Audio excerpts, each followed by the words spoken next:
na eno nso ɛkyerɛ sɛ Awurade mfa yɛ bɔne no nkyɛe ana eno nso yɛ asɛmbisa ne nkɔmmɔ no ebio enti nɛ yɛwuram na yɛdi nkɔmmɔ ɛwɔ ɛha ɛno na nɛnso nyame atom ɛyɛ Bishop Maxwell Opon Asare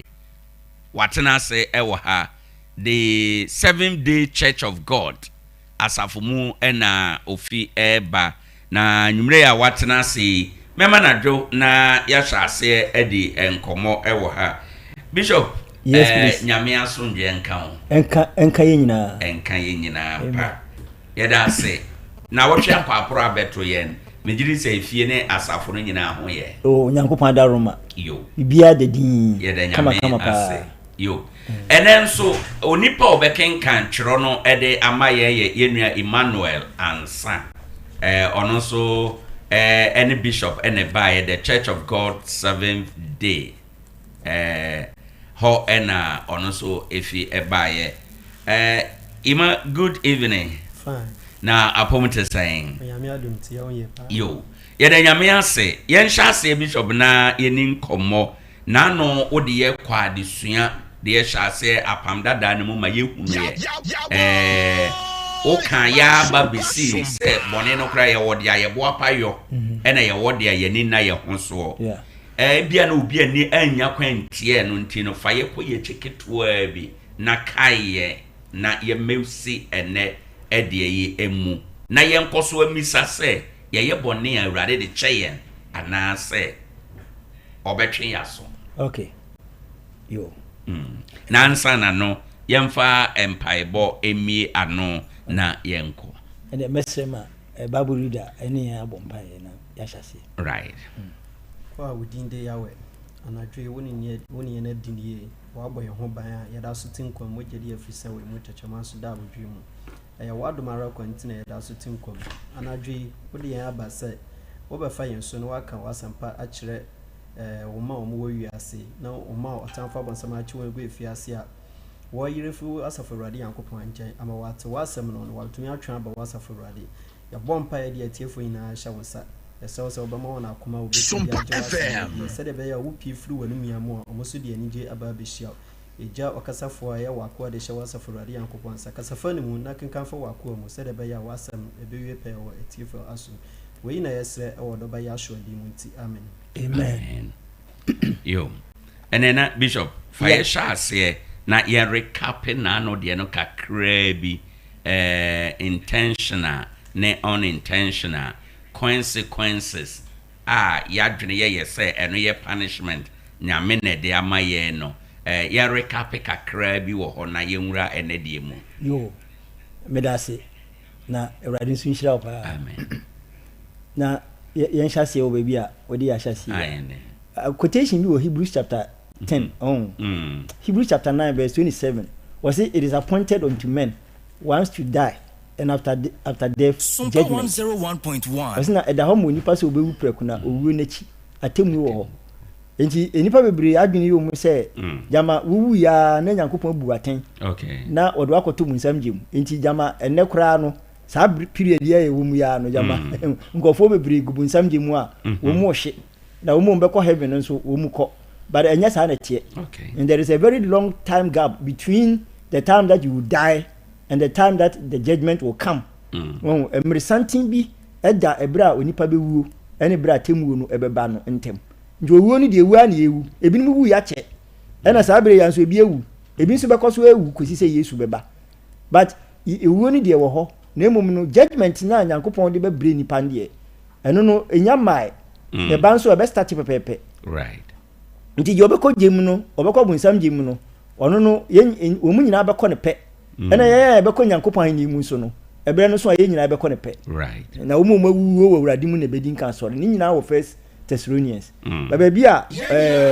wodi metu ye nti ne hwa me din kan awura ho on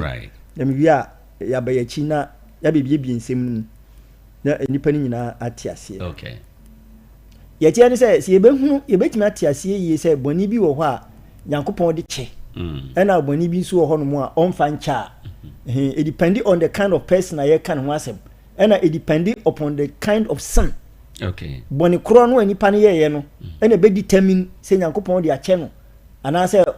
onfa nche no ana se ebia enye se bibi kra ba nipa no so a ana bibi asi wo nipa na brabo mu a enye Nyankopon bia na etwe na so as at that time no na the consequences of adekro no nipa no koye no ne sunsonso ene eba mesan so akoba akra na bi wono but me meaning kan kire intentional sin na unintentional sin mu both in the Old Testament and then in the New say the Nyankopon si a or handle sa boni no okay ye oboni nipa bo apaye ene ye oboni a yemfumso enu nipa no wan sheda ye ko apamda da mu a Nyankopon ye provision no for intentional sin and unintentional sin yenhwe Numbers chapter 15 okay ye din kan hwe Old Testament mu arrangement right. Numbers chapter 15 verse 27 to 29. Numbers chapter 15 verse 27 to 29. Verse number 27 no. Eradia sam say na se okra bi fom ye bone a. O si enji se onipa bi ofum fum na hye honom no kire se wan hyeda eye unintentional right omwapa enye predetermined o enya dia odin kan dwene ho sieye so okwa akoye nti eye unintentional sin wafum ewo kwan bi so a o si onye den ene onfa abrechibre a wadi afi mmramebo bone ho afode o si se koba ne sa pe onipa no onfa abrechi ya boa ben aponche obere emfa no mra ne emfa no mo afore ma no na osofo no mpata na osofo no nkum aboa no na onfa ne mogya ni bi emnye mpatade emfa ma no ewe urade anim ewe Nyankopon anim ma okra ofum anifaso mu no ewo okra ya ofum ewo anifaso emu no se oropeta ma no se ye pata edi ama ne bone no ye no na wan hyeda ene oye nti enu nti ne Nyankopon se wodi be free no enu nti mmrakro no ara nna ho mma mu emma de oyo bribi anifaso mu enti mmrakro no na ho emma onipa bi a oye bibi ewo anifaso mu a wan hyeda no oye Israel fo mu kro so oye Israel ni a oye Israel kro mu ni o ni ohoho ana se oye hoho kra wa be fra Israel fo mu na sanfumso no ba no ho a onfa aponchimra na yɛfa mpata ne bɔne ma no nti wɔn sɛ ɛhɔ no koraa no nipa no wɔamfa ne ho ani o wɔluzi bibi wɔakɔpɛ apɔnkye de aba nti sɛ wɔyɛ mpɔnkye a wɔkɔyi ne mpɔnkye no bi de aba sɛ nso sɛ ɛyɛ adeɛ a wɔnni apɔnkye bi adeɛ ate so ɔte sika no wɔde kɔtɔ de ba nti wei ɛyɛ unintentional sin for more proof no hwɛ dan kɔ Leviticus chapter 4 verse 1 to 4. Okay, Leviticus 4 verse 1. Asana Urade kasa kire Moses se. Osi enti Onyankopon kasa kire odifo Moses. Kasa kire Israel for se. Se odifo wonso kasa kire Israel man ne se. Se obi ye bone fom wo nyoma a Urade ahye se wonyo no mu biala ho a. Se obi ye bone na se okofum che se wan hyeda e na okofum ye. E wo niema Onyankopon ahye se mama Israel for ne nye no mu bia ho a. Se nso osofo a wasra no ye bone ma oman no di so a. Se enso mpo no se osofo e na oye bone no ema akofekti oman no nyina ene ne bone a oye ninti ene sofo no ne informso no oye ye ninti no ma no mfa na ntwie ba onini a odi mu mmra Awurade meye bone ho afode ma omfa nantwie emra nantwie a oye be ma odi mu ene omfa no mmra meye bone mpatade Sompa 101.1 se enipa no wan hyeda kra no oye ade no emfumso na aba ne so Benyankopon amana mfa no ho ani o ma ne di nantwie no ma enipa no di nantwie de ba na odi apata edi amanipa no boni ansa na odi boni no edi ache no okay enti we ye unintentional sin unintentional sin boni a enipa no moapa e na oye wan hyeda wan premeditate wan plan ahead so kwa akoye e na boni na ba eno ne ye fa no fumso okay enti eno no ehu asem no ana afei wo hwe Numbers chapter 15 hon mu na no verse 30 to 31. Where the oba bekan die eye presumptuous sin, intentional sin, premeditated sin. Bonia wo boapa se wo beye. Wo si wo se ade we meye e bi ko obi betufu se ade o ya wuye no enye jai. Wo se meye. O se nipa no kokoye sa ade a na e wono so ne ho mra ni. Na okra odi enedin Numbers chapter 15 verse 13 ye kan no o si onipa bia Yakopon se sa de we mempe manye na wodi eniadin bɛka sɛ Nyankopɔn waka koraa mintie mɛyɛ nti okra odi eniadin boapa yo bribi wasi nti okra bi a wodi eniadin ɛne boapaye ɛde yɛ adeɛ biara no so ye asase suni o so ye Israel ni o so ye ohoho so ye ohoho amanfrani bi no ɔbɛfrɛ Israel fo nu enam sɛ wasopa Awurade nti enam sɛ wagu Nyankopɔn anim ase nti no obetwa saa okra no efiri ne wasi saa nipa no mama nkɔfa nantwie bi ama sɛ ɔde ba bɛyɛ mpatagie biara na mmom ɔno amfa ne mogya ntwa so efiri sɛ nti ɔno ankasa yɛntwa no yɛnkunu nyini mfiri Israel manum efiri sɛ wabu Awurade asɛm animtia wabu Onyankopɔn asɛm no animtia wabu ne mena asɛm so na wabu Onyankopɔn mena asɛm so nti twa na obetwa saa okra no atwene nti saa na yɛbɛtwa saa okra no afiri ɔmanum na mu yɛ da no so na mumuyɔ ɛda no so saa nsɛm wei sei na ɛyɛ nipa bebree ni asɔfo no bebree wɔn nti aseɛ no wɔn ntimi nkyɛkyerɛ mu yie ɔn no wɔn sɛ apamda da mu koraa no okɔ akɔyɛ bɔne a na Nyankopɔn mo akɔfa aboa de aba yɛ de apata ma bɔne no de akyɛw bɔne a na Nyankopɔn mo yɛ de pata gyi wɔ no ɛyɛ bɔne a wo mo apa ɛna wayɛ wani na wo so wanhyɛ da ɛno na ɔma akɔfa aboa de ba nse no koraa no ɔma mfa ho ni ɔma akɔfa aboa de ba na nsanka enti sa dia sanka no nka Israelfo ndɛ nkom bɛyɛ ne sɛ so ɔbɛso ɔkɔfo obi yiri a ɛno aso ɔkɔpa pɔnkye bi no amantam no ɛwɔ hɔ enti ɔkɔfa nipa kɔ no yiri ni wi a na wakɔsane apɔnkye no ana odwan no ne kɔsɔfo hɔ sɛ sɔfo me ni obi yiri akɔ akɔdanti me di aboa bi di aba fa pata me bɔne ma me nanka sɔfo no so agye di ayi Nyankom ade no apata ne bɔne ama no ɛnyɛ saa na ne tie right demum ye na tie ne sɛ wanhyɛ da mu a on ena na oma wode aboa ede ba ebe pata obone afi nti mimisa se bone no de o de kura yemfa ne se oboa pa na oyeye uye bone no wiye na wani eba wo ho so bone no wadi kan akoye uye wiye wani aba wo ho so Sompa ade nyame se mayenye ena ma kwa akoye eho no ubetima ko dwanto ama ye de achew ubetima ko sere ama ye de achew maybe say we because o kan Bible no bebre ba bi o say David ye bon o sere nti no maybe say ubetima asere mani da me ho so maye nti me wie ye no me say na me kura de nda me ye sa de we Awurade fa che me enuhu bia se me nu me hu bia no manu na me de asere Awurade betie dabi se bone ne ba ho saa no a na se ebedaji mempanifo no ho a wo be frɛw okay mempanifo be frɛw right na wo mo frɛw a wo be kɔ wasɛm nu se enya se wo kura na ade ayi no petition ne be kɔ mempanifo na be frɛw ne yabisa ho asɛm okay na se even kura wankasa wo de petition ne de kɔ a wo be consider wo case no right na so wo mo hu se wo boa pa e na wo ye ya wo be fa emra kwan no so na emra no de Nyankopɔn aka ne se so wo boa pa na wo ye de a ene ye nkum mempanifo no wo mo de be kokuro na gya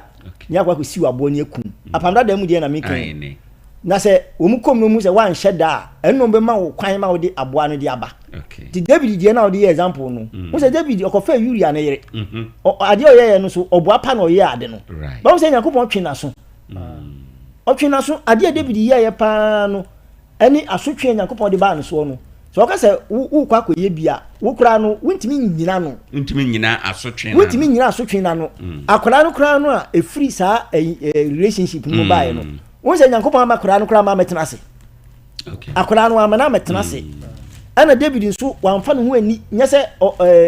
asɛm no ba saa no a ye kan ho asɛm na Nyankopɔn de kye nu right saa de no ye nti no resource bebre ba no so ne se ono a ne yere nom no ne yere nom bebre kura no ono ani ba Absalom enkoso ama no kugu edan yatifi ena no ne ema no dawo edan na pampem ho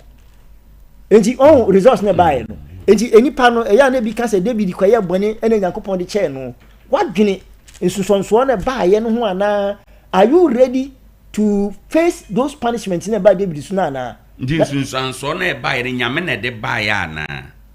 nsusonso ne bae David so nyame ne de bae ana ebi firi Nyankopɔn ho okay ena bi nso ye consequences of ade no koye no nti bone no wo ya nsusonso bebiri na eba ebi be firi Nyankopɔn ho ebi nso be firi ade na koye na resource wa eno na Nyankopɔn kra mfa ne nsa meka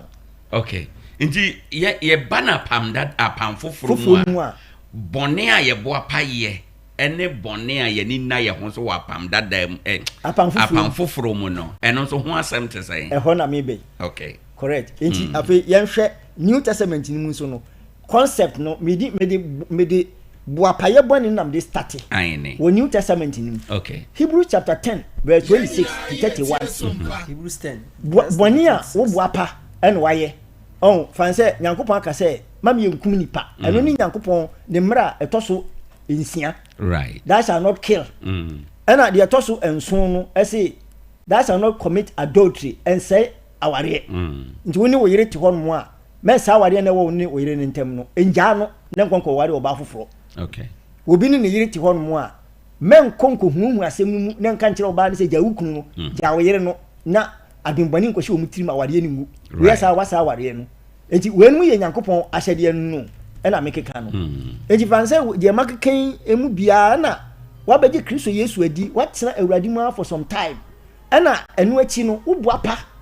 adanu me ma example me de awudie ade eye example awudie ya obi ekukum nipa wan sheda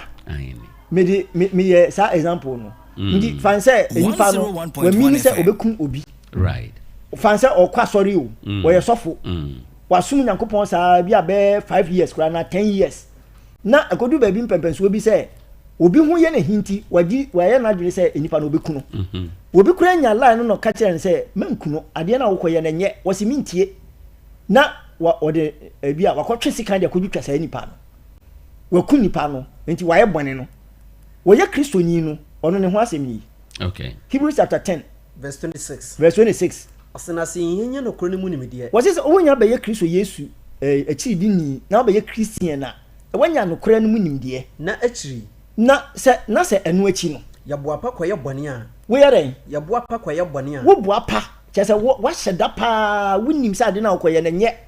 obi kura ka kire wo se ade akoye na nye jai wakoma ne wadweno conscience na bufo wosimintie na akoye wose se wo boapa na akoye bone a na bone ho afode biala inni ho bio manya wadwene se obenya bone ho afode bodie bia mom de aka ni atemu akonhwe a eye hu bi na mom na de aka ni atemu akwanhwe bi eye hu ni oja elebeso atanfo no fra ejaba na kan ho asem bunsam jem asem no okay ya Revelation 21 eno na kan ho asem nti o si na ye akawa ni sa atemu no a eba no ene eja no a ehu no ko nti so bi pu mo semra ana o refer asem no ade call Old Testament mu die na meka no se Mose mra no apamda da anu mu no se obi epoa na anaso oboapa na so okokoto sa mra ni bia na okoti moburohunu gina adansefo mienu ana baasa enum asem so ewu enti na okoti moburohunu enti matwe asem na okan yan dia behim se nipa no oye ade ni wie ye na oboapa na oye ye but owie ye no se wanu ho wasi se enipa no koye sampa okoti moburohunu na Israelfo no hunu mobo Mose ni penifo no mu hunu mobo ne mo okoti moburohunu ejina adansefo banu ana baasa ni ama adansefo mienu ana miensa aba be di adanse agi atia no yes okay na so mu di adanse atia ni wia na ni ekunu enti akatua a anya kra ben na mususu se esese wode betia de watiti Nyankopon ba no so wasi enti se sa na tia dia ene na wo gidi se akatua boni be pa ne de be ma obi a watetia Yesu Kristo anim watetia Yesu so jese Yesu akasem se sa de we manye na wo boapa na wakwakoye no wasi asotwe bi emu odini ene da hode meni pa ko no tisa na wabu apamoja a wode ate ne ho awuhudie na wabu apamoja na ye de ate ne ho no se adegenjan wasopa adom hom na wasopa Onyankopɔn nkonkron no a na atiri mu no na yenim de oka se enti yenim Onyankopɔn no ka se me na awereto me he mu de se obi ya yemboni a mamu nkotua ne ka o na me Nyankopɔn na me ya na metuaka na metuaka na me Nyankopɔn na metuaka no nti Onyankopɔn a ote ase no enti Onyankopɔn no ote ase no a obu ni pattern no ana obebu ni pattern no se wokohwe ne nsem a wo se ya den ehu yie pa se Nyankopɔn obeya die bi ne Nyankopɔn so ku ase wo ade we ya wa ye nti mekum wo se ade bi a ehu yie pa enti enti we no ye boapaye bone e we New Testament mu okay enti so kan Hebrew ho na ba bi a Hebrews chapter 10 na o kan no bra chapter 1 ho no na chapter 2 verse 1 to 3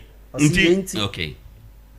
yenti wasi na wenti no esese yeso nioma a ya tie no mu ye claim say ye Kristofo no nko a ya di Kristo Yesu adie no de wɔyɛ sɛ ɔsi nsɛm a yɛateɛ anyinaa no ɛsɛ sɛ yɛso mu dendenden ana boro so ɛma ne boro so na yɛnsa no ho da bi na sɛ yɛanhwɛ yie ne yɛansɔ asɛm no mu yie pɛ yɛbɛsan ho san na bɛsan ho no kyerɛ sɛ asɛm no da hɔ but na wototo na asɛm a wɔnam abɔfoɔ no so ɛkaa yɛ no na sɛnti a ɔka ne saa ne sɛ wɔsi asɛm biara Nyankopɔn nam soro abɔfoɔ so kaa yɛ no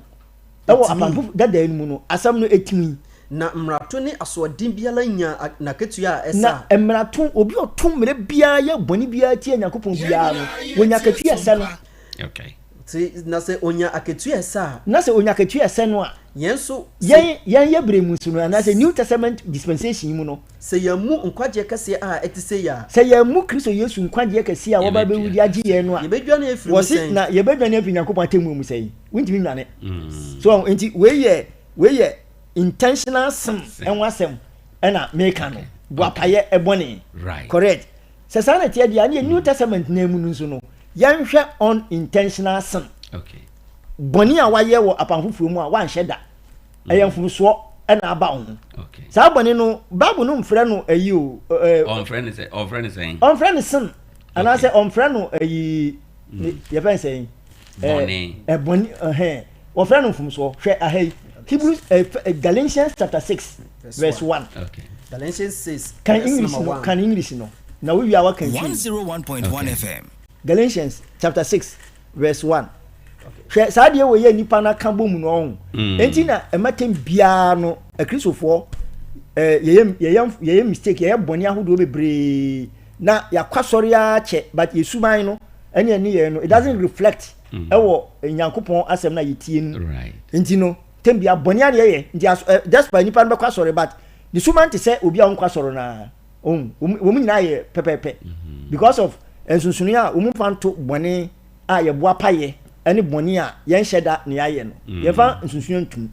ɛna ne mmienu nyinaa nso ɛkɔwie mmarato ne mmienu nyinaa kɔto mmara bi yɛntie Awurade asɛm no verse 1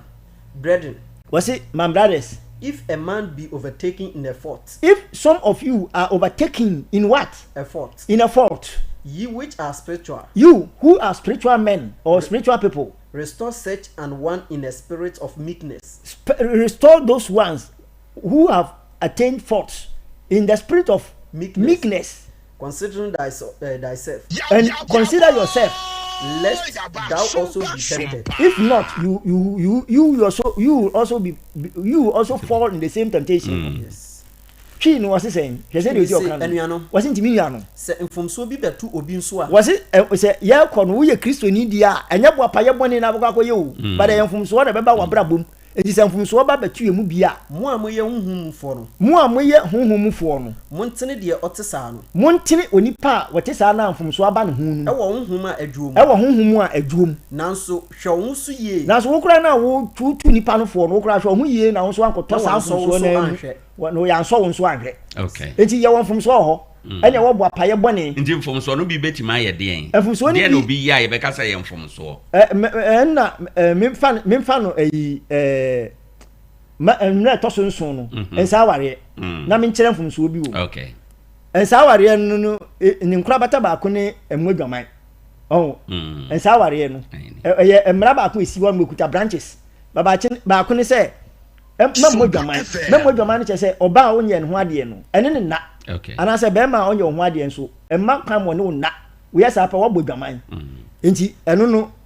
ɛyɛ mmerɛ a wɔwɔ ɛna mekyerɛ deɛ ɛnyɛ boapayɛ no anaa ma menkyerɛ deɛ ɛyɛ boapayɛ no yɛ ma kyerɛ deɛ ɛnyɛ boapayɛ no girl bi a wasi soɔ no ɔne boy bi wɔn ayɛ adwonkorɔ so wɔn bɛkɔ akɔda boy no nyɛ ne ho adeɛ na wɔn mmienu nyinaa boy no abɛdada ɔbaa no na ɔbaa no nso ate ase ama no na wɔn ayɛ adwonkorɔ ɛna wɔn akɔ akɔda wei ɛyɛ boapayɛ so wɔn dwene ho sie ansa na wɔn kɔyɛ wɔn kɔyɛ no koraa wɔn adwene wɔn conscience ne bu wɔn fɔ saa deɛ na wɔn kɔyɛ no nyɛ because wɔn yɛ kristofoɔ ba wɔn anti wɔn conscience no na wɔn kɔyɛ ɛno yɛ boapayɛ bɔne ɛna saa ayi adwaman korɔ naa nso no ne deɛ ɛnyɛ boapayɛ no sɛ girl bi ne maame asoma no odwom sɛ nkɔnkɔ di dwamra ɛna ɔkɔ no wasiesie no kama na ɔkɔ boy bi tɛ ne nkuma mu na ohun girl no na ɔka kyɛn sɛ bɛgye sika na tɔ ayi bi wɔ akyire hɔ no mu brɛ me but wabɔ ntim pɔ sɛ girl ne ba ɔbɛgiri tu ɛna girl no so wa nwini ankwachiri no akoto ade no de akwahye boy ne dem o odu dem apɛ na boy ne kyere no omia no ɛna o force girl no ne die o tietie mu kura ba to obi eni around o ba ba gye no enti wei no girl na nheda o muapa ɛna okoye boy no mum na fort bone ne dan so ba girl ne de no ɛyɛ mfum ɛna ba girl no wei no Nyankopɔn de bɛkyɛ no or the better girl no girl ne or the better girl no na boy no no betwe na so right cause onu no da girl no okay won mesa wa de no na me analysis no enti ba ko no last week me kire me nie wu no so ye eye boapaye ene de enye boapaye me kire se boapaye ne se ebia me ofa si ana bible reader ne ho ye mahi ne ma bom tim po se me kunu me adwene ba me tim apa na me conscience na ka kire me se madamfo ade na akoye no enye jai we are sofo me gokun akwa boy no onye wo he na misimintie mentie manya aka se mekunu de menya aka se mekunu de ne mekunu ampa boy yi nam ne ba bi okọ me drive nam de car na ko bona to gotem me bon kra ma nyina na me kọ me twam kọ na wawu wo se eye bo apaye enti sa boni we ye sofo a ana we kristoni a wakọ so be 20 years we expect say wakọ di sa samani we Yakobon fanchew dabi nya sa ne Yakobon de money che demum sa mra kro na me niewu no metimi adi ewu ebra na man hyeda eno ne se ebia me namoa me drive na me commission me mo me tim po se me kokumu bia ena me drive a me kwa ena akola bi ebe cross car no o cross ya na me tia brake ne so brake ne so wutia so anya ho na ne begina je ho na ekopem akola no wangu na me man so je to car no na me dini ko hospital adota fo ni jejan no ho ana akola ne 101.1 FM enu so ma die ewu ekoko wie sa boni kro no ase mraton no a right nti enu so ma to mra no ba hu se enu ni the first one na me din kan kan no difference wom ba ko ye buapaye ba ko ye pre conceived premeditated what the kind dwene ho ato ena ba ko so de ma nwene ho ansie okay ena man shada so se mekunu me ye effort bi su kura mpo se ka na boni nyina mpo no ka me save ne life ena anye yi to say wokọ aban mu kura mpo a aban no wo bibi wo ho no a efa wudi ehu ya ye wo bibi wo ho a ye fa no manslaughter ena meda wokọ court na say judges ni di asem no mo be di asem ni ya wo mu din kwanta tutum first one no be friend say we eye meda wo sheda na de car no ko ball no second one no be ka say eye manslaughter enipa no wan sheda ena wo de car no ball no nti no yetimi gya no e ma no ko e ma no yeyi nti ni chechire mu no okay nti said there was a kire me nan de me misa say obi boapa eye bone no se sana dwene kura achawpa bi eni ho fache bi eni ho ahumobro bi eni ho bi said the bible no kan kire ya na bible no kan okay ho de na kawo ni Yakobon tema na kawo ni Yakobon nti ebetimi aba say obi in the course of ne life no obeye boapaye bone but abrabo ekọ enimu no onu a betimi atena se aka se ade die ene nipa kora nhyehyɛ ebo ebra ene nyame nhyehyɛ ebo ebra mihunu ya nka manye menkwa na aka nyina nyame de beche me nyame mfa nche mo menye biem obi betimi akoduru saa tebia no mu na efiri hɔ no mɔkɔ wabɔ abrabo tene ne bia Awurade betimi ahwɛ ho aka se sɛde wasi anantinti mede dia wa ye no bechewo ko Ezekiel chapter 18 wa hene yes sir wada roma chise o chire mu kakra because me kasa ohun me ka o kristoni a waji kristo Yesu adi wafana ya okraje nkwa ya chechew ya bowesu ukọ communion wasu Nyankopon bia be 30 years 40 years sankrofo no asem na meka obia wo past ena obia so ewo ni sinto ansa na kristo Yesu ebe frɛ no right enti se Yesu kristo nyam frɛ wo a boni bia wudi no wiase bia ade bia wo ye wo wiase bia no ebra obefa kristo dia ya wo kraje nkwa no Onyankopon di nyina bechew wo na kun wiase enipa ewo wiase nyina mpo a Onyankopon de bechew oboni aso eye containers be se 18 a Onyankopon wo containers be se 1000 ya obetimi de oboni de achewa onfa bibia anyo engu so okay eno no wo ye wiase ni all right me ka obi a obaji kristo Yesu adi wo fa kristo ya ne kraje nkwa oni Yesu anante for about 20 years o kwani mu pa bi kura mpo o ye sofo na akodum pempenso bi na afede wate ne ho agubu apaye boni mu Sompa 101.1 na ogusu se odi boni hwe we de dinka kwa Hebrew chapter 6 verse 4 to 6 right asena entumi mase wasi entimi mase wona wanya han ne pen womanya han no pen na waka osoro akyede no ahwe na omaka Onyankopon so akyede ehon kronkron no ahwe na wanya won kronkron ne bie na Onyankopon hon kronkron no abetena ni na waka Onyankopon asem a eye no wiase a erebeba no ahoden hodo ahwe na waka Onyankopon asem no ani ewiase hodo no a ebeba no na hoden ahoden na womu no waka hwe ne je se wabeye Kristoni bi a wate osum 60 years 50 years 40 years 30 years watena aso mu ache na wafiri ho ahwe ase no wasi se nipa kro no se ekodum pempenso bi na se wanhwe no yie na se wofiri ho hwe ase na se afi firi a wafiri ho ahwe ase ne ye se wakotena boni mu aso no kra no wajai onsi aso dem obio onkwa so obio na ne awanyai so na obekọso aba asore yama quotation is okay entumi mba se wobeda no won foforo akwa adwensa kirem wasi sankrofo no hu entimi ma se obesa dan no ho se obadwen adwen foforo adwensa kirem ontimi wasi wo muntimi nemo de wo mu ye no ehun asem na wo ka no okay wasi say wasi entumi mba se wobeda no won foforo akwa adwensa kirem wasi wo muntimi na mu foforo nkwa adwensa kirem nemo wo mu ye den wona wasene Yakobon ba no bioma won ho na wobɔ no awohora kyerɛ wasi na sankrofo no tambia de wo mu ye ne se wo mu bɔ Kristo Yesu asennuam ade ma wo mu akasa ho na wo mu bɔ Kristo Yesu ahohora kyerɛ se asantini ka se obi bɔ ahohora kyerɛ se ogu nipa kro nanimu ase nto se esa no a edin no Christian no mu no ena wo mu ntimi nyimfiri wo mu ho so ba wo ye na brabo ene de oye wonyamsum no nyina no a wutumi se akoyi gu Kristo Yesu animu ase because onu nti ebi kura no adan kwaminsani aso no odaso kremu se oye sofo Romans 2 verse 24 no osena munti wose Yakobon din wose sankrofo ni nti no ena ye ama nkrofo se Kristo Yesu din ana so mu se Yakobon din wa mamemu no nti wo bo se wo kwasa tibia no mu a de wo ya no se ogu awurade animu ase nti no je wo ye no wabraba wo mu nyina na eme nipa ekeka nsem editia Kristo se na wo sofo pa ni na nti Kristo ni pa ni sa na ekoso system so na mam Ezekiel chapter 18 hono no na mefa na kenkan na Ezekiel chapter 18 ama obia no a okrem so ye Kristo ni no wa hwe no yie pa because so obe ye Kristo ni on Nyankopon na on nam eya hwe yie nko awo carefulness ene ni Nyankopon na nte ba de Kristo fo ye careless wo munye serious kra e wo nyamsum Ezekiel 18 verse 20 no wasi okra oye bone no wasi onipa bi obeye Nyankopon bone no ono are na obewu sa nipa na Nyankopon bekunu obare nsuye ne jamu muyo ne bi oba onso an papa e bone na eja nso rensuye ne ba amuye bi ana papa nso ne ba koye bone a onkonko so ne ba no bone no na mum otini tene ne betena ne so na mum onipa bi asa oye ade tene a ade tene na wo ye no ane ne betena wo so na obonefo abonefo sem betena no so na onipa bi on de waye na adwen se bone a na obedi no na bonefo sem na betena no so na mum obonefo nso na mum onipa bonefo bi anso no se osane firi ne bone a waye nyinam te se de na wo bisa no akodum pepesuo bi ma onipa nka wo ye bonefo obi enu won mo nya bone da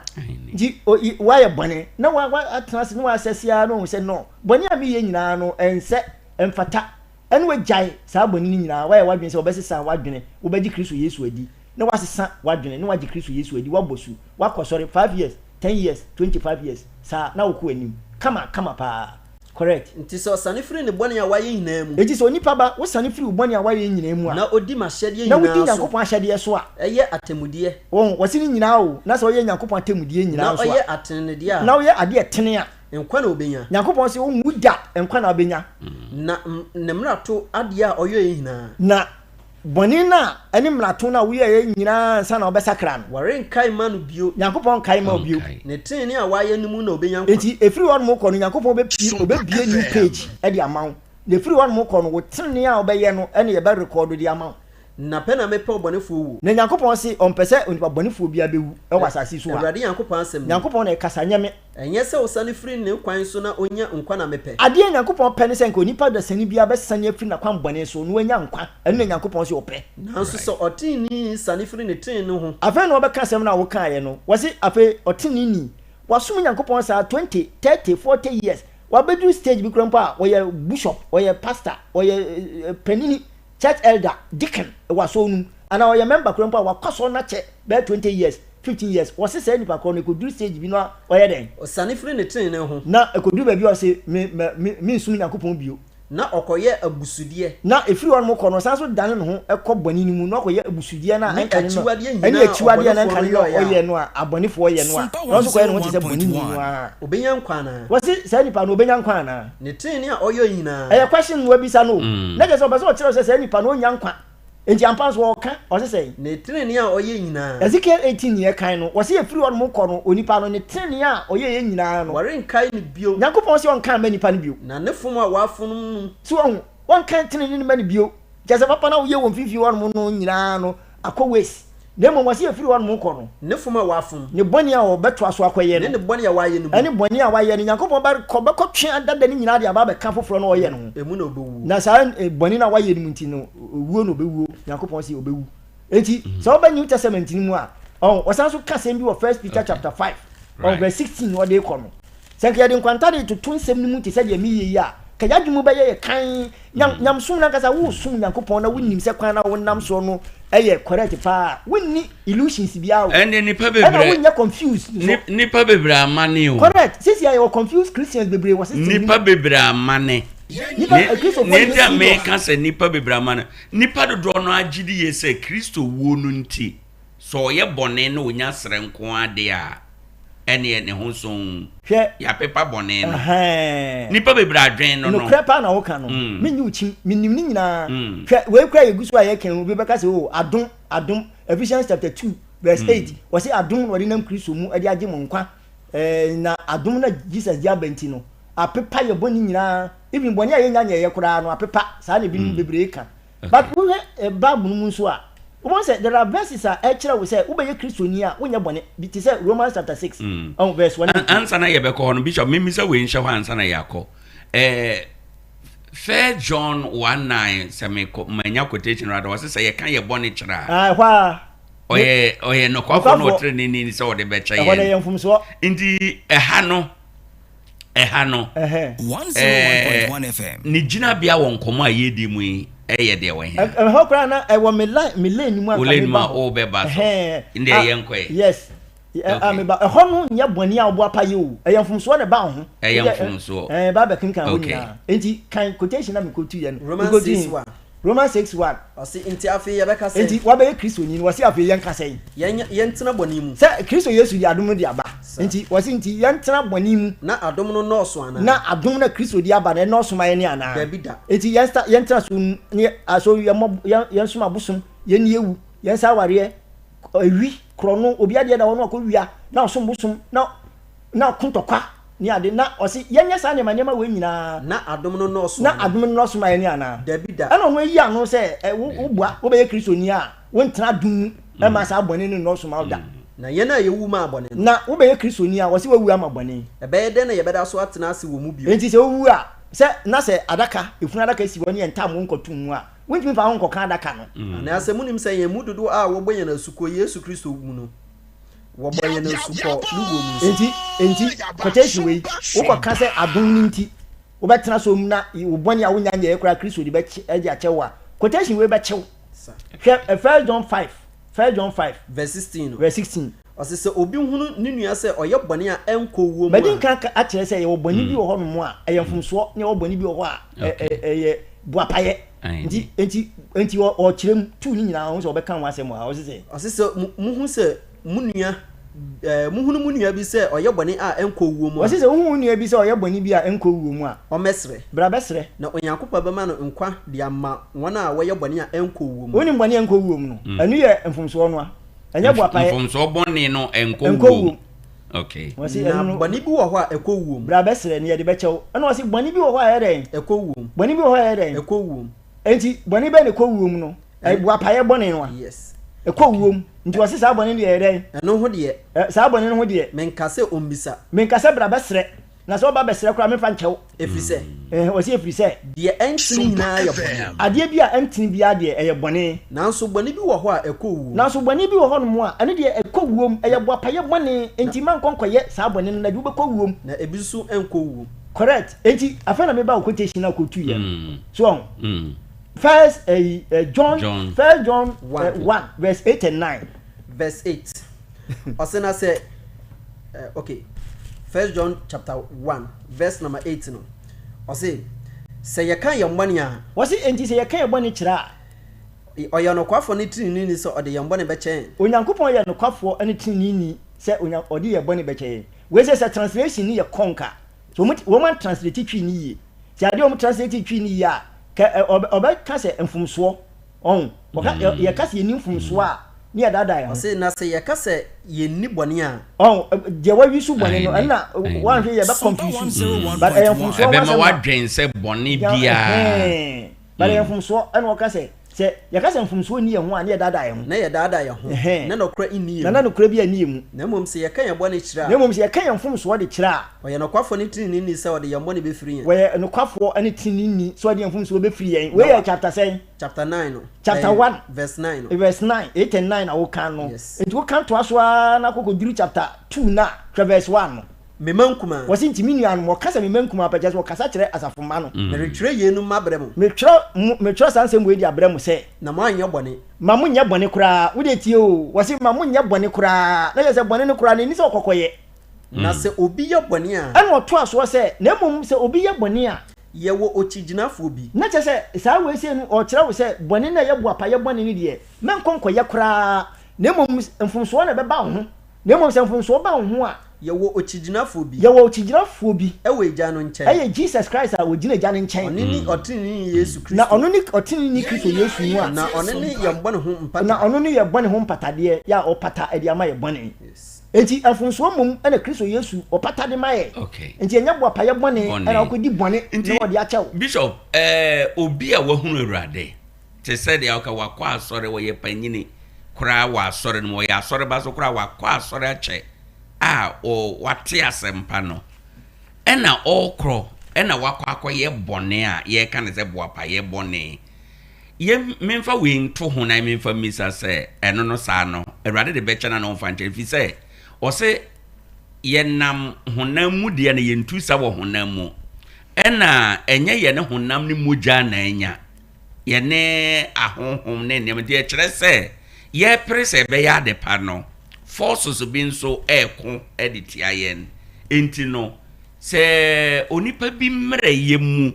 ana ne mmerɛ yɛ bere mu na sɛ ɔfom kɔyɛ sa ana kɔyɛ bɔne a yɛbɛka sɛ yɛ boapa yɛ ɔboapa yɛ a yɛbɛtumi aka sɛ hɔ no ne mmerɛ yɛ mu no ne mfomsoɔ no no enti nani ɔyɛ wie yɛ so nani aba ne ho so ɔsan n'akyi na ɔbɛsa kyerɛ a ɛnyɛ yie ɔn sɛ strong verses paa na makotu ɛwɔ the same asɛm yɛ wokan a basila wo hova wɔ saa around that because ne ntɛ me bi za saa ne sɛ in fact nsɔre bebree ama yɛhunu sɛ whatever bɔne bia wo bɛyɛ no ne ehia ne sɛ wobɛba realization sɛ adeɛ yɛ mfomsoa na yɛ bɔne ɛna mayɛ menyɛ biem mmɛkɔ akɔsrɛ ɔmo ka koro ɔmo de caveat bi to sɛ wonya srɛ na sɛ woanyɛ biem the rest of your life there Awurade bɛ consider okay me Bible no ɛna me nim okay ɛna emu nsɛm nso ɛna me deɛ me de bɔ me ho ban sɛ de bɛyɛ a me nkɔtɔ saa trap na ebi abonsam na esum no right because Jesus ɔbaayɛ no bonsam ɛkɔsɔ no hwɛ ɔkotu bonsam so kotu Yesu ba ogye Nyankopɔn asɛm so ɛna odiviti bonsam no nti me nim sɛ Nyankopɔn asɛm no yɛ guide ɛma me a me de guide me ho right but sɛ ɛkɔ to that level sɛ ebi a te sɛ deɛ wo kan ɛba sɛ nipa no waso Nyankopɔn akyɛ but all along na ɔkɔ no wakɔ akodu baabi ma wɔboa papa akɔyɛ bɔne okay me deɛ from experience deɛ mahu wɔ me ba Kristosum mu ni masɔfodie mu ni deɛ mahu experience menya around me nyinaa ne sɛ wɔn mu a ɛyɛ a wɔn mu ɛkɔtɔ saa trap mu no ɛyɛ wɔn ntumi nsan wɔn akyi wɔn kɔ wɔn anim ɛwɔ bɔne no mu na mmom wɔn ɛstati kora criticize Kristosum no mmom ahyɛ aseɛ sɛ wɔn criticize Kristosum no enti but sɛ megye wo deɛ no tum na me fa ne say ebi nipa no wa kwa sori na for some time ache e na fa ko dum pepensuo bi a oboa pa kwa ye bɔne ne dia eno de meja ma urade okay and the mintimi nka ho hwe because atemwo ye pushi me adi mi akwa atemwo mi say ene na yakopon bebu na ten na mu na ten and we bu no fo na mko ka say bebu no fo a say me na me judge nipa no anti mi pese me ko sa level no and the meja ma urade ba mi akasa kasa mom de me nsum yakopon wa ma ni konko duru ba bi na me moapa enkonko tu yakopon na hyede bia na me ka say me kwa akopa chew abra me nim se bi ni ma try sa de no a o makokam a o muntimi sa o machi se omu ebeye ade etene no me nko sa level ndi o ade no kura wo hwe wo hu ye na wa anko ya asode bia na wo so yes achewo pa asode bia na wo so enti no ne hia ne se asem na wie ye ne se sura awurade onyankopon Ecclesiastes 12 na wo kan na di ne mra nsem so yeah enti se wotimi ye ne saa kwan no so de a na che se wo hu son ewo ho ennom enti abusuafo ne asemi ena eda ho a ye pensem mu na ne enti a kwesi eda nwumre bia se wutie dwumade bi ni ensem bi ete sei no dada kwesi ada sori mu no wonten nsem we ye kan tro ne ayebe kan ne se wo ye bone na obesra awurade de bechewo ne ayebe kan ne se besra wo mfomso ne ayebe kan ne se awurade ye mobruhufo ne yemu ye na do ye so ni awbone tie bia obone te se damra makra brame ye be hohoro ne ne keka ho eno an ye be chondo wan hwe ya eno be confuse ama watena se de awote nso na nsunsanso ewo ho enom bishop saa asem so ameka ye no ma me yemfamra nkomo yi mu o se obone te se damra masema koti ni ya obehoa mana yese sukyerema Isaiah 1:18 check what he say owa okay enti eno no saa no Bible no pa kyerɛ sɛn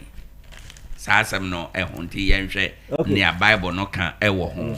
na yɛmfa eni enkomo emfiri ha enom Isaiah 1:18 ɔse na momra mayeni ɔse na Isaiah on ɛna offer Israel for no se momra me ni asem Ewurade na ɔse na enya me Isaiah na me frɛ mu Ewurade na ɔse momra se mobone te se damrama se mobone te se damram mpo a ɛbɛhoa se sukyerema che se damram no yade bi ye tuntuntum okay tumpa no se saa da tie krampo betima ma ayi ahwa ye fita te se sukyerema na se ebre se nkrawa na se ekɔ te se nkrawo mpo a ɛbɛyɛ se odwanhu obetima ma na ye fita te se odwanhu no so nti Israel man ena Nyankopɔn invite omu through Isaiah say omumra na oka se omu bɔne adɔso mpo a omumra na obagi omu won say a nation Old Testament mu asɛm ye nation of Israel ena Nyankopɔn ni omu nam ena osi omu hu say omumra ne nkyɛn na omu aye bɔne mpo a ɔde bɛkyɛ omu okay nti nei ye de baye ya setena mu a saa quotation anya adwuma 101.1 FM ɛyɛ adwuma inti saa no bone no ho de wo he na ye adwuma yi aye te se Israel for de na koye te se ene edom bia ohun wo mu nji Kristo ndi okay wo mu ma enyamsom system no ena sofu bi ejina ebia oti radio so te se de ye efre edom no se mo a mo sisan ye nyina mo ni Kristo Yesu ni ye na mo sakra madwe nyina bomra mo sakra madwe na Nyankopɔn ehwehwɛ mo na se mo bɔne kura te se damra mo a obemana ho ati se odwan fitanwi enti ye adwuma ye frɛ nipa no so mu mmra Nyankopɔn nkyɛn ti yeso kura ye nka se nipa no wayɛ bɔne a nti Nyankopɔn nye nti tena bɔne mu ye ka tie nipa no se nipa no wayɛ bɔne kura mpo a bra na Awurade bɛgyew but de na ye kan wasɛm ye nkrofo bi a wo maba ama Awurade agye wo mu long time wo mu da wo te asum mu na wo mu te sum mu so wo pɛ so wo mu di bɔne etena sum mu wo so wo masɛm ye different nti ono no ye betima aka se onipa a wote saa no ebra wote asom no mu nyina no na wonyansa kira na dwen bebre nsakra nti aha no se nipa on sakira ye de se on sakira ndi so sanko ne tebia dada mu a oba ye beje ne tesafe na oba eno nso e so onya correct message no na se o repentia so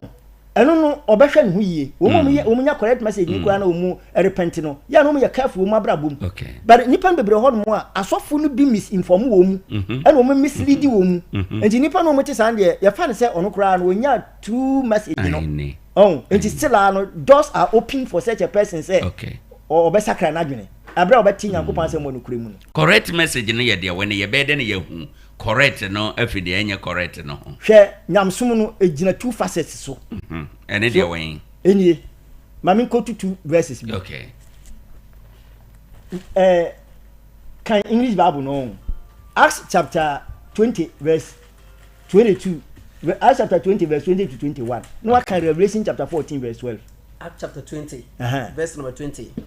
I said and how I kept back nothing that was profitable unto you. Was it I kept nothing which was profitable unto you. I kept it not from you. But my friend be nsie asem bia ho baba mfa so de amamu bia no medini nyina de mamu. But have shewed you. Na medini nyina kire mu and have taught you publicly. Na ma kire mu ewo montene so from house to house. Na efie ediko fie mu so ma kire mu ni nyina. Testifying both to Jews. Ahe na me pe no was it I testified both to the Jews and also to the Greeks. And also to the Greeks. Jews ni gina homa Israel for. And the Greeks no, enso gina homa amamemu for.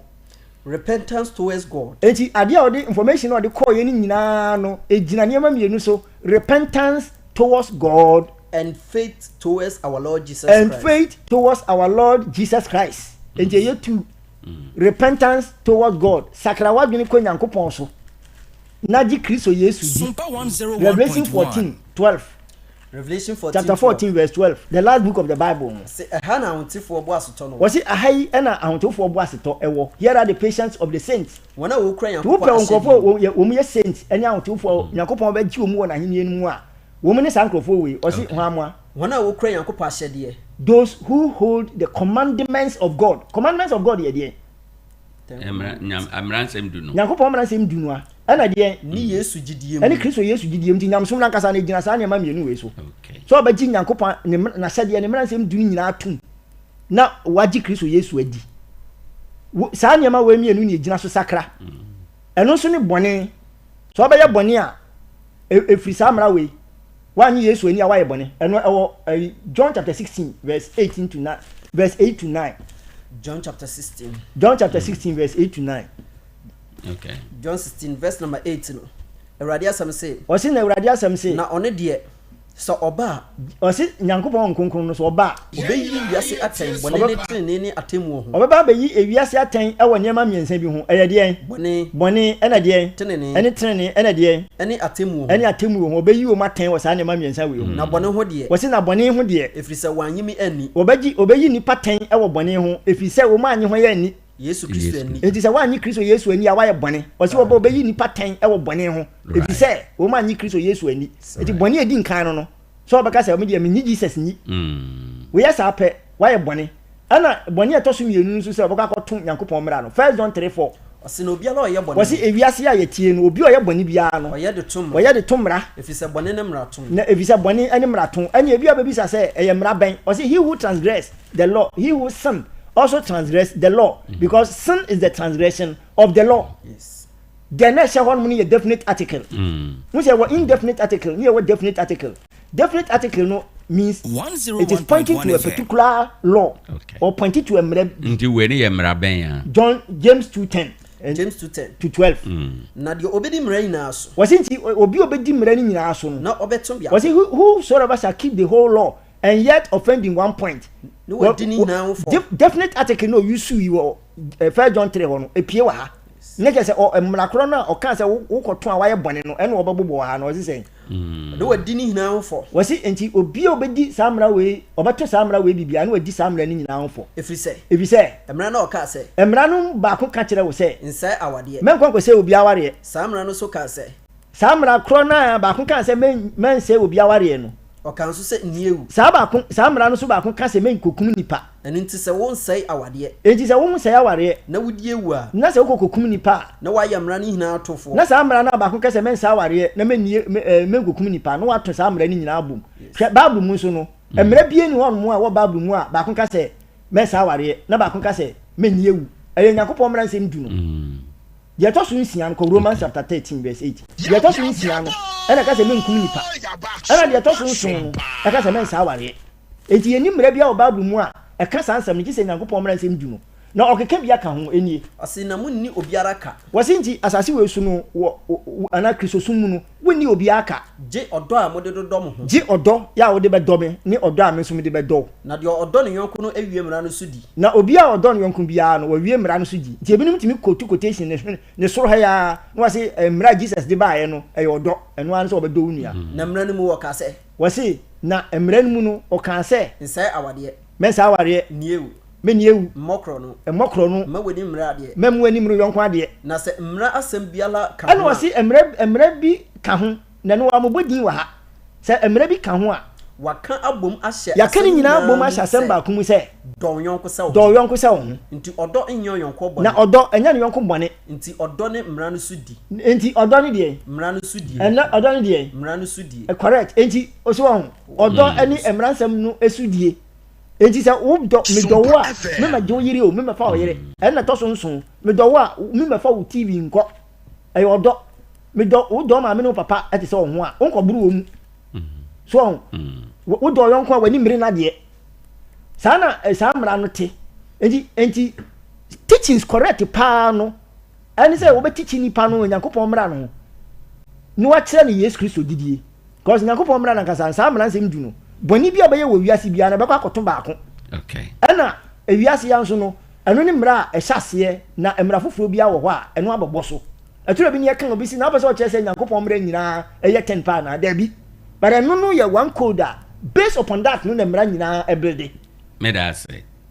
Abusuafo Gyedie ne sɛ dwumadie ne Bishop Maxwell upon Asare ɛna anwure yɛ ne na tena se a ye pensem ensem mu asama edadwa ye pensem ne se woye bone a nyame de bechew ana se twea na obetwe waso ewo ho na ya pensem mu abehunu se ye wo boapaye bone na ye wo mfomso bone na woye mfomso no a awrade de bechew na mom se wenya begye di wagye asempa na di na oboa pa ekokwaye bone a eno no de ose ni achawpa bia ni hobi Hebrews 10 ni aka 26 ene atemu a ehu ewo wanim a eba wonso Gyedie ene sen woya bone awrade de bechewa na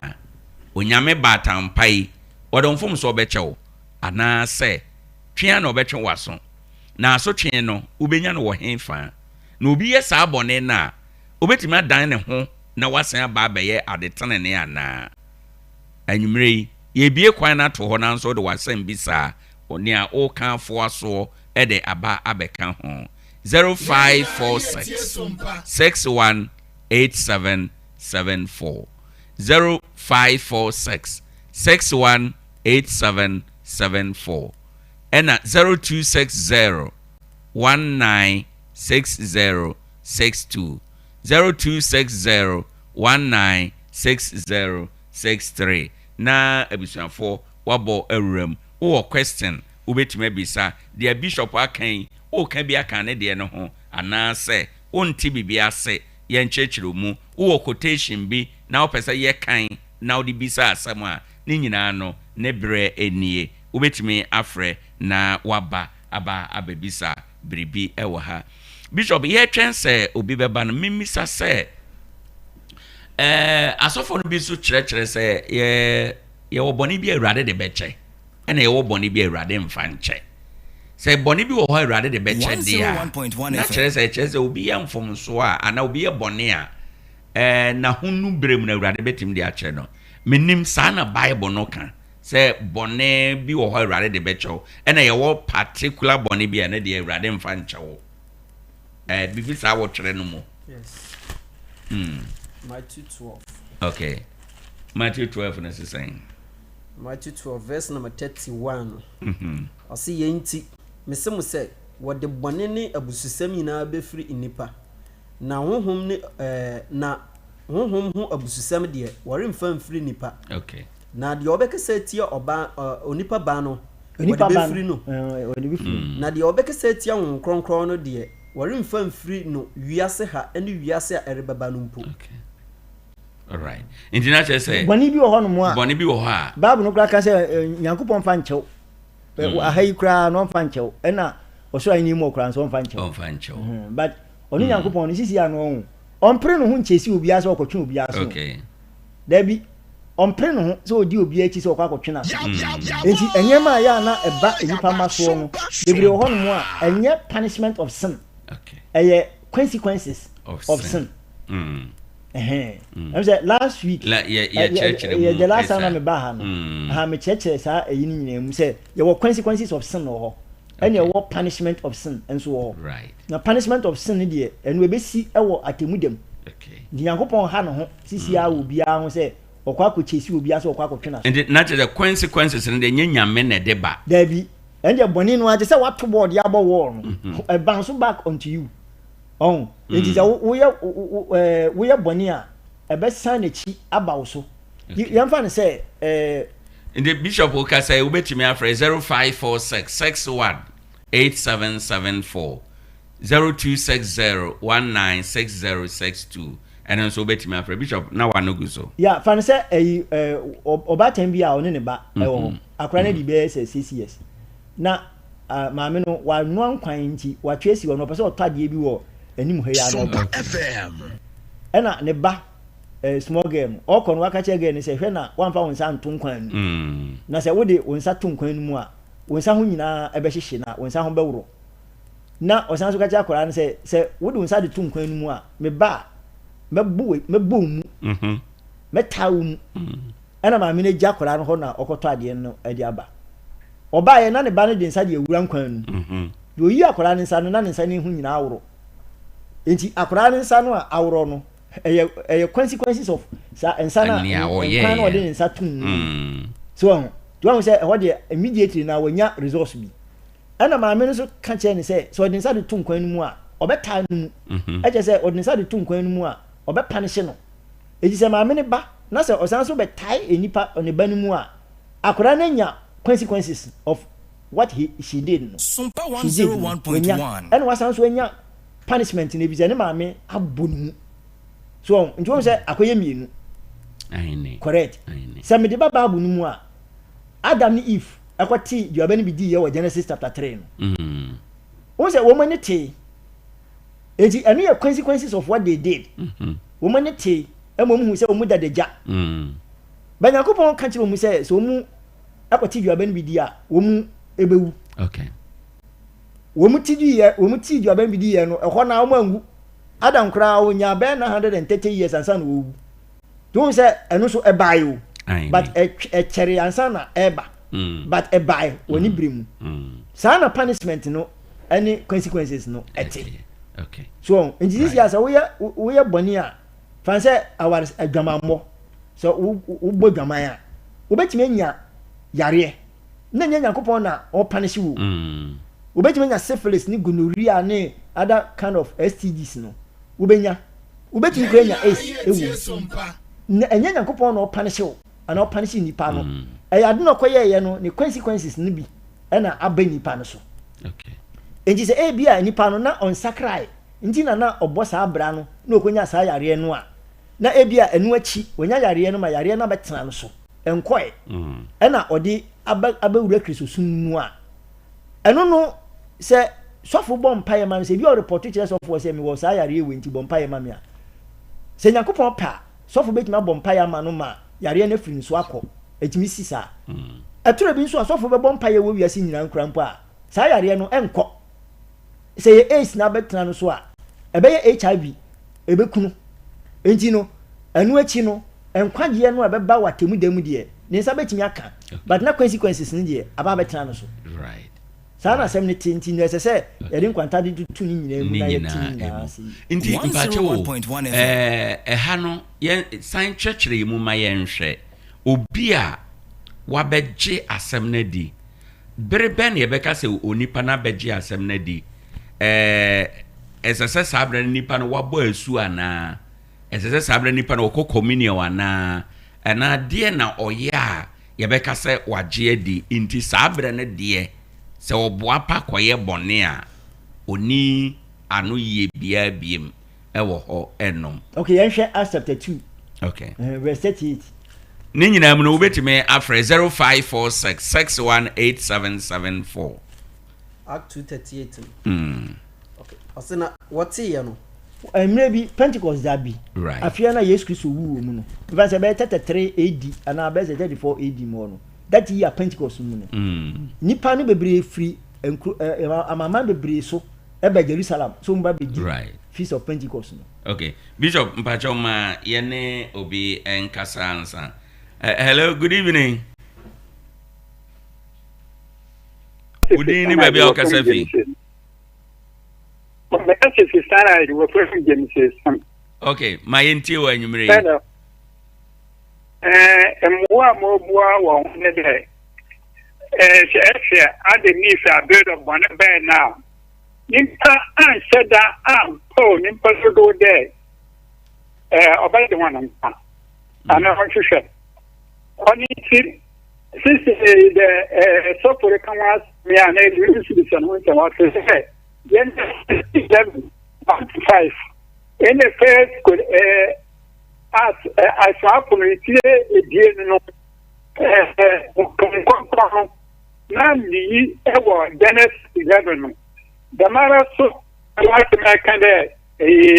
yam 1 million these are one incident that no come and one now wait for you. And what did they come to do for winning no so in order someone say one na of someone was surrounding me. I mean, them not never mind you one man one hour. When you say, you know, now what kind of son of Bonham, now what son of you are in there? When he are made, it is the head and sick. Say, okay, one and swap there yesterday. When you want to at the second, yeah, them not say. Saying, yeah, I say, you know, what first in enough, if you say, we are seeing now, we assume. Indeed, daba mekano genesis 7 asofo idie no nsinsin yo wo mu no nti se obi o dem kwanesi da o ka se mu no o ka se na wa sin ya de ka kampana mo bon ye da se nyame nhira no so de ubetimi afre na wa ba so 0546 618774 0546 618774. Hello, good evening. Udini baby Okasafi. Okay. Ma yemfa obiwa. Good evening. Hello. Me bacho udini baby Okasafi ni ntio. The problem is that I'm a for abortion. Me da say my ntio mfiri aborso mira. Acha I say na prophet bishop ka ubi say say boni bi o ha. Ya Ewade infant yen. It's how the better yen. I'm a bishop can say, Matthew 12, you make a town on and I didn't find channel as I said, everybody. Now, if I can't say, maybe I'll be a crow for your Jamamoni. A boss at your money now, but little on the guy. Master Erade better name, man, so me woo, Mudia. I want in Erade infant channel. It can come to the account. Yeah, I say, Nyaminsha no so they are or they ebaye 0546 618774 or the wadrentre eba 0260 196062. Hello, good evening. Hey, hello. Good evening, baby Okasafi. Okasafi, dear Professor, Nyamisha, right. Barcelona Mokan. Yamu, Yame Oyobia, on Fabon in Chesao. One year, Unimunu. We are pet or the nominal, but on fine. Dear Unimunus on Wye, but I could channel was a Baka Gutia, or the Becha Bansamuka Gutia. Yamisa was your one in Cheka, so the one at Chokwa. Oh, Yame, Kamumian can make you more dino. Umanka Adreno. So it's also for a woman show or shirt. Only you on Fabon in Chesa. Moment out by your one.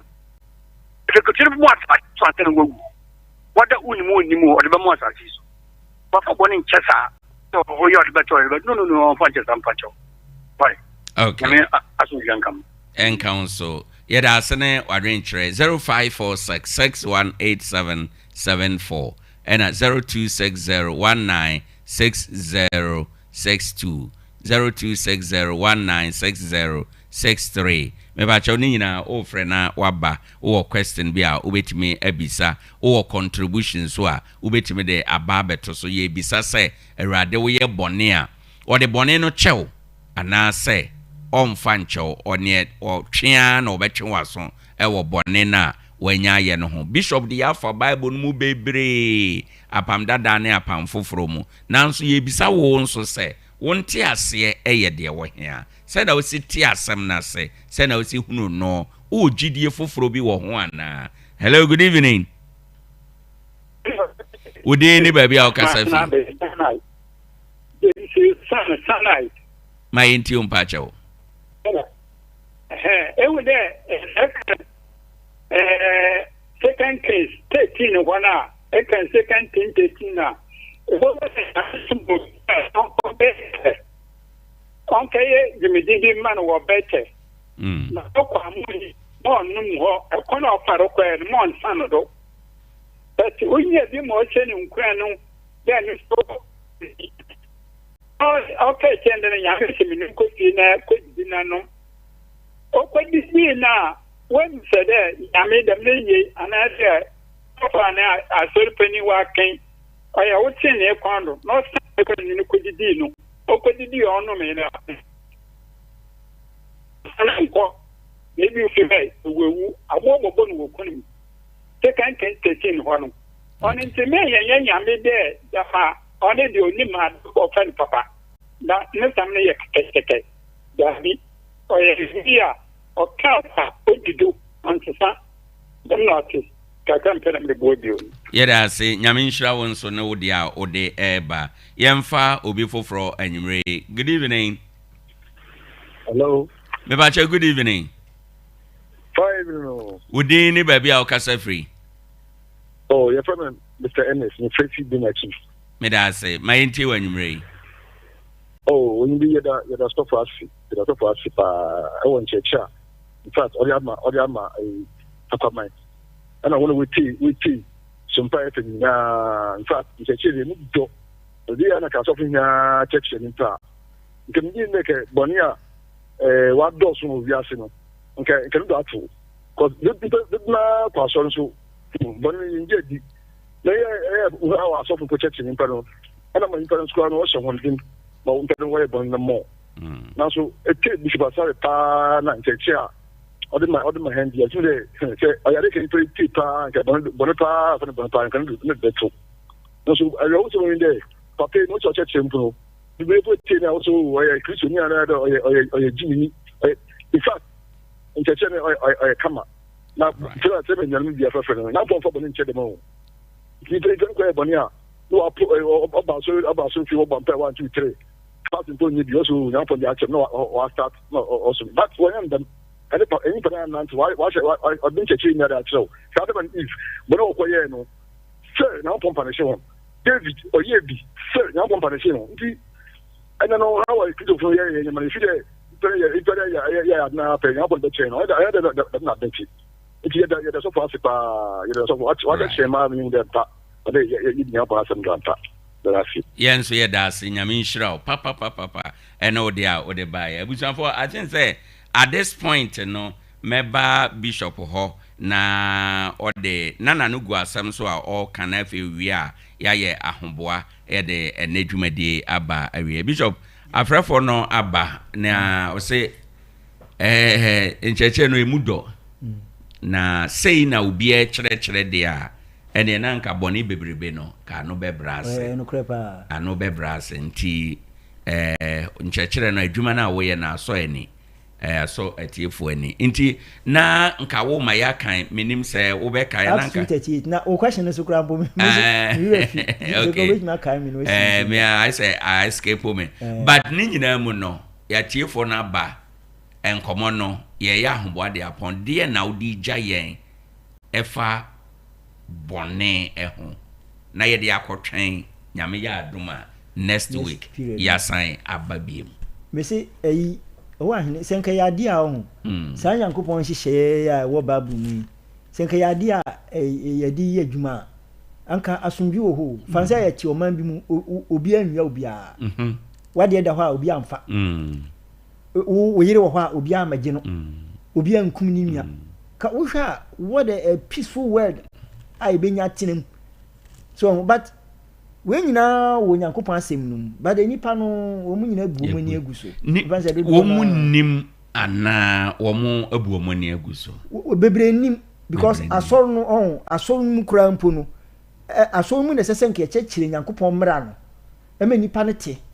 but asofo no mu preach against nyankopon mra no we ya make obi be ka se ye make kan ya pam dada me ka kire wo se gi Yesu di Yesu nya pam dada asemu ya pam foforo pa but obi emra na me ko kan ho asem ni nti obi be ka se ya pam dada e na me kan but sa amra no ni nyina wa pam dada enu na ni nyina so apam foforo mu but pam dada emu no o group ni nyina we Deuteronomy chapter 5 and Exodus chapter 20 wo be New Testament ni mu a bo se 5 no mu gu ha Romans 13:8 2 no mu da ha James 2:10 bo 3 bi no mu gu ha o se sa ni nyina aboa no pe no asan so anya ni nyina enti senka ya dia ya di adwuma anka beboa ye pa ke benya peace atena sekra mpo ansana atemuda no aba yo enti ye hye no so na beboa na next period no si ye ba ni aba be hwe other aspects of the same topic na so na ya discuss ye chia obi bia so ye se awade adum ebo mpa ye so de ma ye nuan ma kontufo no a wo mu fro bas anadwi e na afei adwadifo no a wo mu eji wo mu dwa anadwi e na adwumayefo nso mekodwuma anadwi ye sre enya yarefo wo ya sabia ne se awade be adum na nka de be chi no na nka asomdwie eda so a oman Ghana mu de obi bia ase yo yemfa mpa ye en a edi awie na yenko oyinkese ye da wase nyankopon se wama ya hodem ya beka nia wo awade wo pese ye ka yenka ya dwene bare ye wo awade wa dwene na wo se eya mama ye nsuro nso ye nsuro nso efise ebre no so a wankasa wonnim asem a obeka ade afa yimu ye da wase se wakasa fa yimu ma oman no eti yesre umuburu hunu ene wadum kasiye so bema ye beda asomdwi mu asore ewo ahodem mu na efidi kasiye nso ebekoso aye adwuma na se ade achi anopa na eti efidi so a ya sorry di ayeye ene kamfo ni mu nyam hya mawdini ewo do ba Jesus name amen ebisanfo ene a oti ye Bishop Maxwell upon Asare the Church of God 7th day hona ofi odine dwuma ni okenkan kire no ma ye Emmanuel ansa ye da wo ma se papa nyame ya adoma next week ye be san be trans ebusuanfo de ane me mafo afiri nkomo yi mu ne se na yate bone na mahu se ade bi wo wiase na ehu a eye bone sa ade bi wo wiase na se obi suru a eye bone efi se bone se tie bia no ubenya bone no hunsunsanso asase so na atemu mu no nyame asotwe bia nso wo no wasande amonti se obibi be suru a suru bone na jai bibia ye na ye adetenene ewo awurade ba bia waduru bia no san wachi na shase se ubesuru bone wonkwa na aka no fasuru bone na hwese onyame adom bi ebedom wo na bibia aye kama abusuafo on that note no ye de dwumade no besi ha ye beda DJ Kenase on de ye call Facebook Sompa 101.1 FM no so midin ede owo ahene echampon ye da Bishop asena ya da imanso ase ye da yatifo ne yafrefo nyina nso ase nyame ya adom ochena ye holiday ye the holiday edition of Adiachen bia anopa no ye de bebro na ochena no ensesan kakra ebebam ye ohwe bre no a ye ochena no ahomache ye de erade asem ebefri Grace Hill ye de abro from 5 to 6 entino Adiachen bia no be share ase after 6 no ye de ama holiday edition bibia ebeko ye niesa wote niesa wuhunu echena no emu no yɛde bɛbrɛ fi sɛ bible sɛ da bi obɔdin sɛ ɛnɛ no awurade yɛ ade foforɔ adekyee bia so no mu asɛm nti no sɛdeɛ ɔkyena no ɛmu nsɛm teɛ no yɛde ne nyinaa ɛbɛbrɛ kɔpem saa berɛ no awurade nhwɛ yɛ nyinaa yɛ so na ɔma yɛn na ɛnyɛ yɛn dɛ makraw